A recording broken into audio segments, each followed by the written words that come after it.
रायगड, महाराष्ट्रासह देश विदेशातील ताज्या बातम्या पाहण्यासाठी मॅक्स इंडिया लाईव्ह चॅनलला सबस्क्राईब करा आणि बेल आयकॉन दाबायला विसरू नका.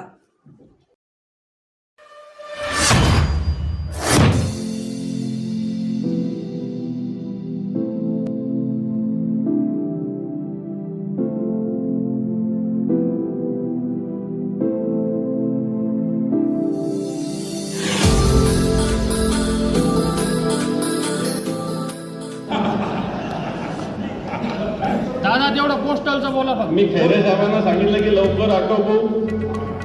राजूला म्हणलं इथं सांग सगळ्या व्यवस्था आहे आजूबाजूला सुद्धा, परंतु सकाळची वेळ सगळ्यांनी पाळली पाहिजे.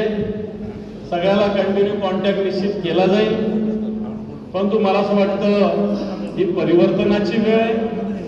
परवा इंडिया आघाडीची बैठक झाली, याच्यात असं म्हणतात की येणार काळात मेजॉरिटी आली तर या देशाचे पंतप्रधान उद्धवजी ठाकरे साहेब.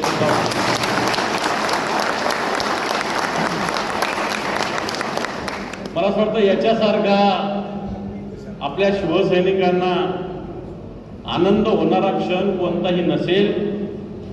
सगळे लोक शिवसेना संपली, नकली शिवसेना, नकली संतान, काय काय बोलले, परंतु हीच नकली शिवसेना, हीच नकली संतान येणाऱ्या काळात या भारताचं नेतृत्व करू शकेल अशी स्थिती आपली निर्माण झालेली आहे. मी 3 दिवसापूर्वी राज्याच्या डीजी यांना भेटायला गेलो होतो मुंबईमध्ये. नंतर जे ॲडिशनल डीजी आहेत तिन्ही त्यांच्याशी मी भेटलो. सगळे खरं तर पाहायला गेले या राज्याची धुरा सांभाळणारे 4 लोक होते, पण याच्यातला एकही माणूस असा म्हटला नाही की तुम्ही हारणार आहे. सगळ्यांनी सांगितलं की येणारा काळ तुमचा आहे. जेवढे सर्वे आले ज्याच्यात शिवसेना संपली असं म्हणतात, सगळे सर्वे शिवसेनेला 12, 13, 14, 15च्या वर दाखवतात. 18 पर्यंत सुद्धा शिवसेनेला जागा मिळू शकतात. मागच्या वेळेस आपल्या 18 जागा होत्या. एवढे आपल्यातले गद्दार जाऊनही मी तर म्हणेल आपल्यातली घाण गेली.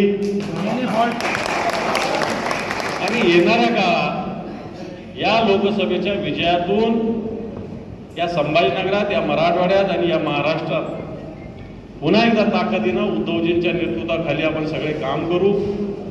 काम करत असताना